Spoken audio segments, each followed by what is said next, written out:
Olá! Hoje vamos fazer um treinamento que foi criado nos Estados Unidos na década de 90. Está sendo implantado nas empresas e fábricas de todo o mundo e é muito importante para evitar lesões e até salvar vidas. Na verdade, esse treinamento tem como principais ferramentas dispositivos de bloqueio e identificação, como um cadeado e uma etiqueta.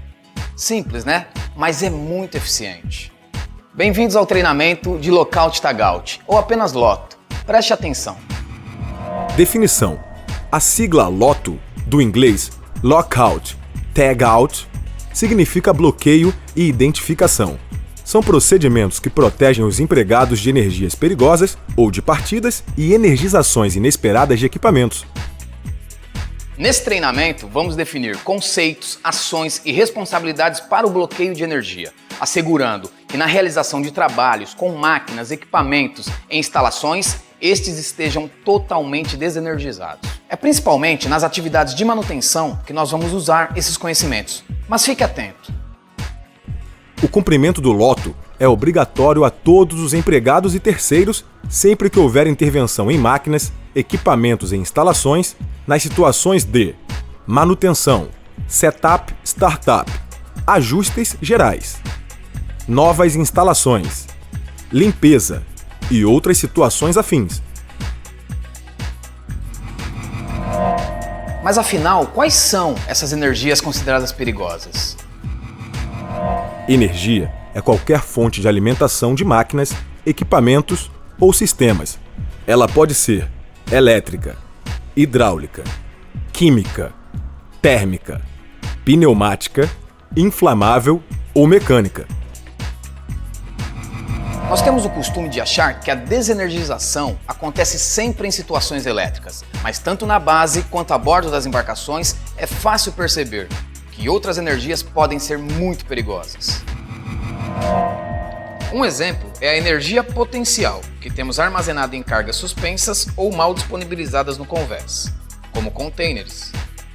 Se a embarcação balança muito, essa energia pode se transformar em um deslocamento ou queda da carga, causando risco de lesões ao operador ou técnico durante a manutenção.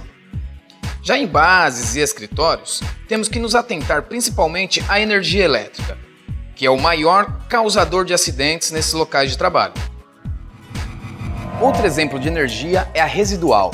Esta é perigosa porque pode se apresentar mesmo depois que o equipamento estiver desconectado da sua fonte alimentadora. É o caso, por exemplo, de baterias, capacitores e redes pressurizadas. Bom, mas nem todos os colaboradores estão autorizados a fazer o bloqueio. Vamos conhecer agora os profissionais responsáveis. Oficiais de bloqueio. São os oficiais da tripulação, coordenadores e técnicos da manutenção da WSUT, que estão treinados no procedimento de bloqueio e na forma correta de se utilizar todos os dispositivos. Após os treinamentos, eles passam a estar cientes das diretrizes internas e externas, as normas e leis relativas às atividades que necessitarem de bloqueio de energia. Mesmo que você não seja um desses profissionais, deve conhecer o procedimento LOTO para identificar e solicitar bloqueios. Solicitantes de bloqueio. Profissionais, da tripulação ou não, próprios ou terceiros, também treinados no procedimento de bloqueio. Portanto, vocês devem estar atentos a este treinamento. Ele será muito útil e importante para todos os colaboradores. Então vamos agora apresentar para vocês os dispositivos de bloqueio, que são as ferramentas que você vai usar ou reconhecer em um procedimento LOTO. Dispositivo de bloqueio. Qualquer dispositivo que previna fisicamente a transmissão ou liberação de energia, como cortadores de circuitos elétricos, dispositivos para bloqueio de válvulas, registros, chaves, disjuntores, etc. Cada embarcação ou sede de trabalho tem pelo menos uma estação de bloqueio com esses dispositivos. Como eu disse no início desse filme, os cadeados e as etiquetas são os principais dispositivos de bloqueio. Cadeado de segurança. Deve ser acoplado diretamente no equipamento a ser bloqueado, ou associado a um dispositivo de bloqueio. Por exemplo, dispositivo para múltiplos cadeados, cabos de aço, bloqueadores mecânicos, entre outros. No procedimento, existem dois tipos de cadeados, os coloridos e os de bronze. Os coloridos são usados para indicar a área responsável pelo bloqueio. Os azuis, pelos oficiais de bloqueio. Os vermelhos são da área de mecânica, os amarelos, da elétrica. Os oficiais responsáveis por bloqueios têm seus cadeados próprios e guardam suas chaves. Essas chaves não têm cópias. Isso garante que a segurança seja máxima e que somente o responsável pelo bloqueio possa fazer o desbloqueio. Temos também os cadeados de bronze, que são sempre utilizados. Eles devem ficar no ponto a ser bloqueado e aplicados somente pelo oficial de bloqueio. Agora vamos apresentar os cartões de identificação, ou etiquetas. Cartão de identificação. Documento individual nominativo que identifica o responsável pelo bloqueio ou participante da tarefa. Deve ser aplicado em conjunto com o cadeado de segurança. Agora vamos aprender como essas ferramentas podem ser úteis no procedimento LOC. Se você ficar com alguma dúvida, por favor, anote e pergunte ao final para o profissional que está acompanhando esse treinamento, ok? Vamos lá? Digamos que você tem que fazer uma manutenção em uma máquina elétrica. O primeiro passo é comunicar ao oficial de serviço com base em sua ordem de serviço. Comunicar.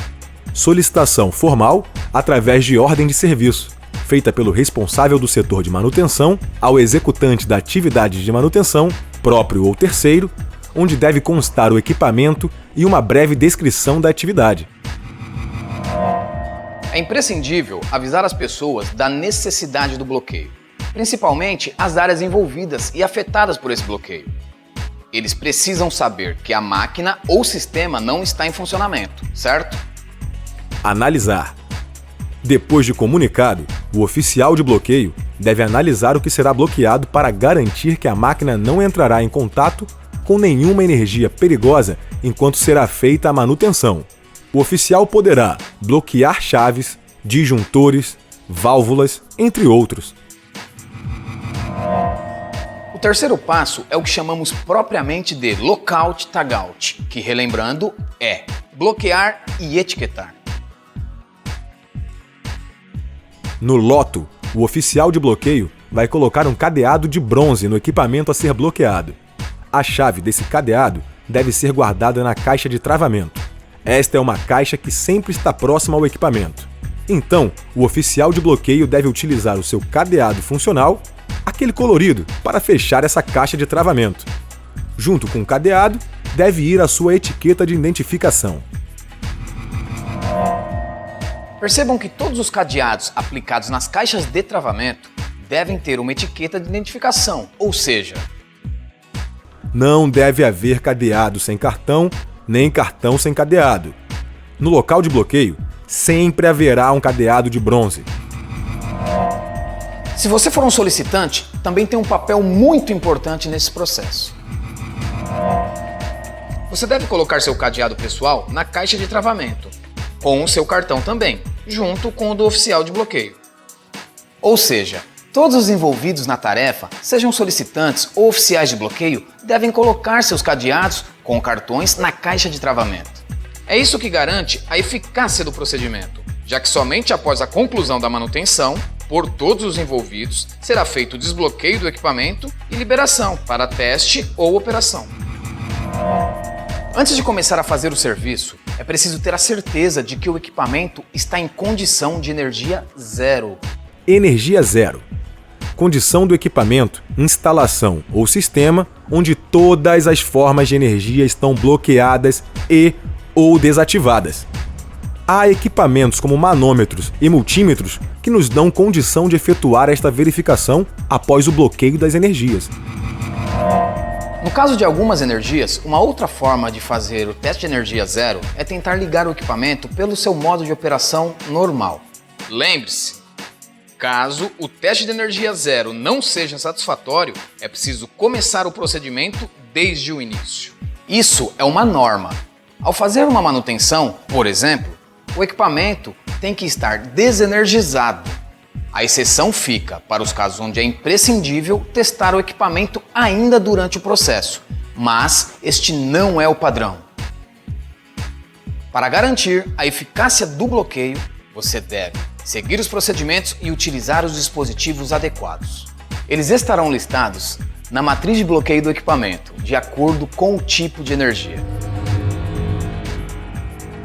Matriz de bloqueio. Documento que lista as energias e os pontos de bloqueio, bem como os dispositivos apropriados de bloqueio. Assim fica fácil, né? Cada equipamento tem uma espécie de cola para você não errar. Depois de finalizada a manutenção ou o procedimento que necessita do lote, todos os profissionais envolvidos no procedimento, lembrando, inclusive os solicitantes, devem verificar as proteções, a montagem da máquina, a organização do local e o pessoal envolvido, com a tarefa concluída. Assim, o equipamento estará seguro para voltar a operar. Em seguida, serão retirados os dispositivos de bloqueio e os cartões de travamento. E se por acaso uma dessas pessoas não estar disponível para desbloquear a caixa ao final da tarefa? Bom, vocês se lembram que a chave é única, certo? Isso então deve ser a exceção, já que todos são responsáveis pelo procedimento do início ao fim. Mas caso isso aconteça, é preciso fazer um procedimento oficial, através do formulário 661. Com pelo menos 3 assinaturas, sendo que uma delas necessariamente tem que ser a do comandante, que autoriza a quebra do dispositivo de bloqueio mediante inspeção no local, garantindo que não haja mais profissionais trabalhando no equipamento. E se durante um procedimento loto você trocar de turma ou de turno? Bem, nesse caso, os equipamentos que precisam ser mantidos sem energia não devem ficar desbloqueados. Portanto, a nova equipe que estiver assumindo o trabalho deverá substituir o cadeado de segurança e o cartão de identificação nas caixas de travamento. Você deve ter percebido que o loto é basicamente um procedimento de comunicação não verbal, feita através dos cadeados e etiquetas, para que todas as pessoas que encontrem essas ferramentas compreendam o que está acontecendo. É importante que essa comunicação funcione bem, porque isso garante a sua segurança durante o processo. Se a comunicação falhar durante um procedimento, é certo que haverá problemas. Agora vamos fazer uma pequena revisão para deixar as informações bem claras. 1. Comunicar as áreas envolvidas e afetadas com base na ordem de serviço. 2. Analisar. Com base na ordem de serviço, o oficial de bloqueio deve consultar a matriz de bloqueio, analisar todos os riscos existentes e determinar as energias envolvidas e os dispositivos de bloqueio que devem ser aplicados para a execução do serviço. 3. Bloquear e etiquetar. Após cumpridas as etapas de comunicar e analisar, deve-se proceder o bloqueio e etiquetagem da fonte de energia, que são feitos por A. Dispositivos de bloqueio. B.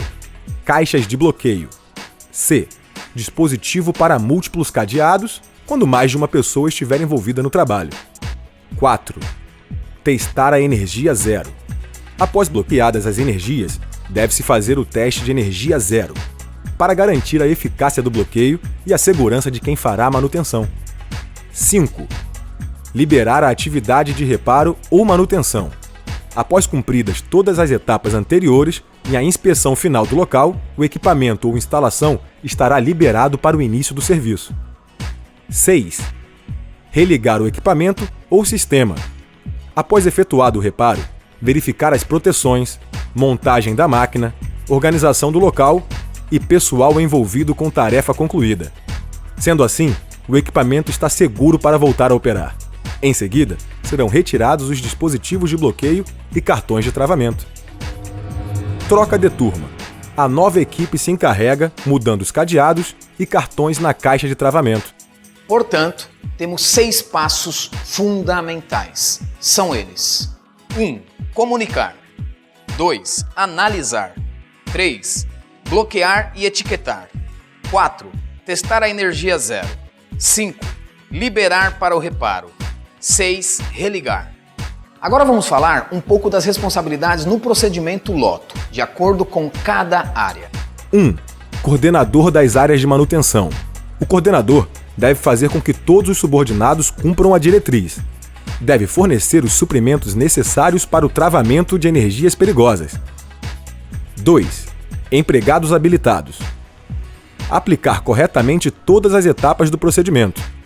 Manter a guarda das chaves dos cadeados de segurança e etiquetas de identificação. Inspecionar o local após o desbloqueio para a liberação do equipamento. 3. Supervisor das oficinas de manutenção. Fazer com que todos os subordinados cumpram a diretriz. 4. SMS. Divulgar esta diretriz a todas as áreas envolvidas. Treinar todos os colaboradores neste procedimento. Formalizar a entrega de cadeados mediante recibos aos empregados habilitados e autorizados. Nosso treinamento está chegando ao fim. Vale lembrar que todos os funcionários que trabalham nas áreas operacionais, sendo tripulantes ou não, devem cumprir rigorosamente este procedimento. O lockout tagout não é uma escolha. Muito obrigado pela atenção, bom trabalho.